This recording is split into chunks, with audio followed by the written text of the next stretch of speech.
श्री राम जय जय राम, राम राम। आज फेसबुक पर जब मैं स्क्रॉल कर रहा था तो बहुत सारे बधाई संदेश श्री नृसिंह प्राकट्योत्सव पर केंद्रित थे। बहुतायत में बधाई संदेश थे। मैं आजकल फेसबुक न तो खोलता हूँ, न अधिक ध्यान दे पाता हूँ। कुछ इस प्रकार से भगवत लीला है कि व्यस्तता बहुत अधिक बढ़ गई है इन दिनों। बच्चे का फ़ोन भी आया सुबह से 2 बार। इधर मध्याह्न में स्क्रॉलिंग के समय ही ध्यान में गया कि भगवत भक्त मंडल के नाम से बधाइयाँ दी जाने लगी है। भगवत भक्त मंडल के नाम से बधाइयों का क्रम आरंभ हो गया। तो अब तो मुझे कुछ कहना चाहिए श्री नृसिंह प्राकट्योत्सव पर। हम कोई भी पर्व, कोई भी त्यौहार, कोई भी उत्सव मनाएं तो सबसे पहले सर्वप्रथम यह आवश्यक होता है कि पर्व काल का निर्णय कर लें। पर्व काल कौन सा है, पर्व काल क्या होना चाहिए। और वो पर्व काल जो होता है ना, वो एक मुहूर्त अथवा उससे भी बहुत कम में सिमट जाता है, बहुत थोड़े में सिमट जाता है।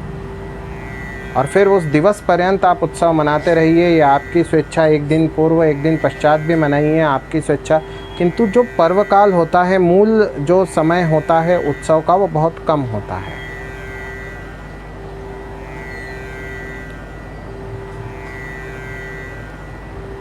पर्व काल का निर्णय कैसे करें, इस विषय में अपनी परंपरा का मत है, इस अकिंचन का मत है कि वैष्णव व्रत पर्वोत्सव, शैव व्रत पर्वोत्सव, शाक्त व्रत पर्वोत्सव, गाणपत्य व्रत पर्वोत्सव और सौर व्रत पर्वोत्सव, इनकी पद्धतियों में किंचित भिन्नता पाई जाती है। वैष्णव सौर एवं गाणपत्य व्रत पर्वोत्सवों में पर्व काल की स्थिति सदैव ब्रह्म मुहूर्त में देखी जाती है। अधिकांशतः अपवाद जब अवसर आएगा तब बताएंगे अपवाद क्या होते हैं। इधर शाक्त पर्वोत्सवों में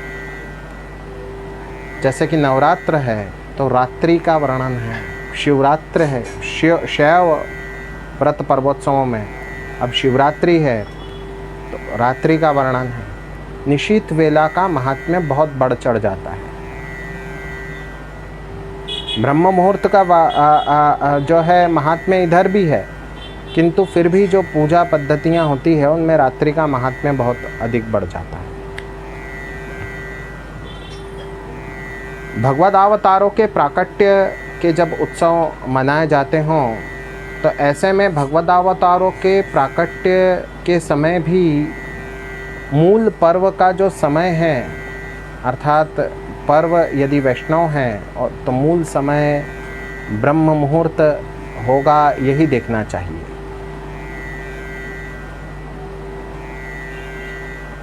उसी दिवस पर्यंत आप उत्सव मना सकते हैं। फिर प्राकट्य यदि दोपहर में हुआ हो तो दोपहर में आप पूजन कीजिए, संध्या को हुआ हो तो संध्या को पूजा कीजिए, रात्रि में हुआ हो तो रात्रि में पूजा कीजिए। उदाहरणार्थ इस वक्त यहाँ पर नृसिंह प्राकट्योत्सव की वेला आ पहुँची है।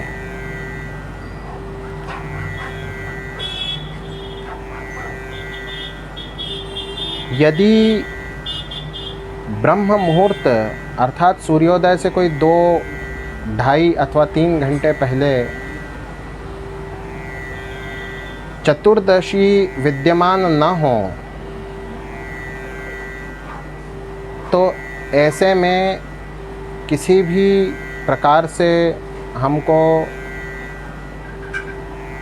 उस दिवस पे पर्व काल नहीं मानना चाहिए। पर्वकाल, मूल पर्वकाल जो है वो उस दिन माना जाएगा जिस दिन ब्रह्म मुहूर्त में चतुर्दशी विद्यमान हो।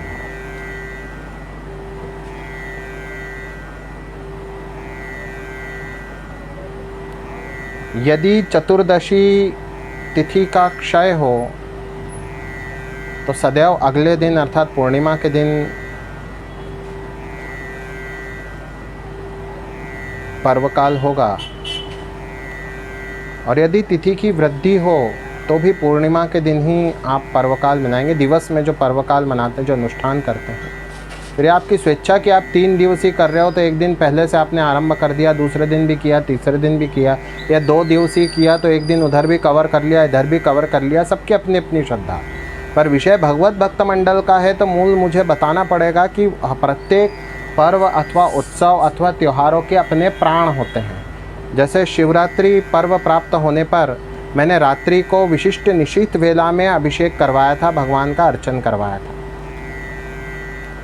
अब यहाँ चूँकि चतु वैष्णव संप्रदायों के अतिरिक्त श्रीमद् भगवत्पाद महाभाग ने भी भगवान के वैष्णव स्वरूपों को ब्रह्म माना है, भगवान श्रीमद् नारायण को अथवा भगवान श्री कृष्ण को ब्रह्म माना है, उन ब्रह्म के रूप में मान्यता ली है। तो वैसे ही ब्रह्म मुहूर्त में जो है भगवदार्चन जो है वो श्रेष्ठ है। और फिर पर्वकाल भी ऐसे में चूँकि ब्रह्म का जो प्राकट्य काल है तो वो पूरे दिवस पर्यंत आप मनाइए, किंतु उसका जो मूल जो समय होगा वो समय होगा ब्रह्म मुहूर्त में। ऐसे नहीं देखेंगे कि प्राकट्य संध्या को हुआ था तो आप संध्या को विशेष पूजा कीजिए, किंतु जो मूल जो दिवस की गणना होगी वो ब्रह्म मुहूर्त से होगी। यहाँ आज का उदाहरण लूँ तो आज ब्रह्म मुहूर्त से लेकर अभी दोपहर तक त्रयोदशी विद्यमान थी, और कल चतुर्दशी ब्रह्म मुहूर्त में भी होगी दोपहर तक, कोई 12:30 बजे तक जो है वो चतुर्दशी होगी। तो कब मनाया जाना चाहिए नृसिंह प्राकट्योत्सव?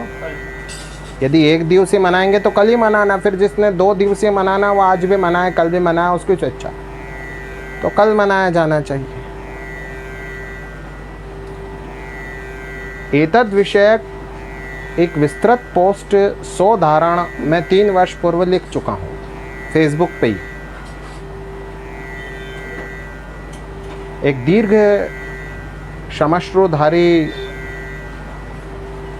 पांडित्य की वेशभूषा रखने वाले प्रवंचक को कड़ा प्रत्युत्तर देने के उद्देश्य से और भगवत भक्तों के परितोषार्थ मैंने 3 वर्ष पोस्ट लिखी थी फेसबुक के ऊपर। नरसिंह जयंती उस वर्ष मैं पूर्णिमा पे मना रहा था, तो ये सिद्ध करने को कि मैं पूर्णिमा पे क्यों मना रहा हूँ।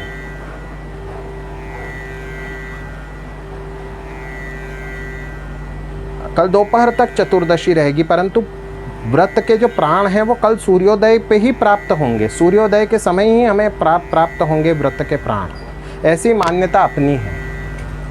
अब भगवत भक्त मंडल का तो चूँकि भगवान ने मुझे ये जो है शुभ कार्य का अवसर प्रदान किया है, ये श्रेय मुझे दिया है कि जो है मेरे द्वारा, मेरे अकिंचन जो है प्रयासों द्वारा भगवत भक्त मंडल का प्रणयन हो, ये भगवान की ही कृपा है और भगवान के ही द्वारा दिया गया दायित्व है मुझ पर। तो कम से कम भगवत भक्त मंडल के नाम से बधाई दी जाने के पूर्व मुझसे पूछ लिया जाना चाहिए था कि किस दिवस पे और कैसे जो है पर्व मनाया जाए, या किस प्रकार से पर्व का जो है निर्धारण हो।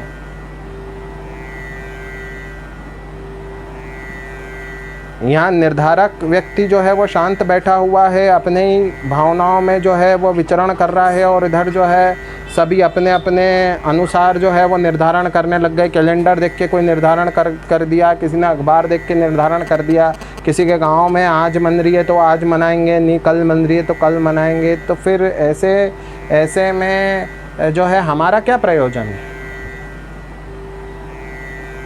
श्री नृसिंह प्राकट्योत्सव प्रत्येक स्थिति में भगवत भक्त मंडल द्वारा कल ही मनाया जाएगा।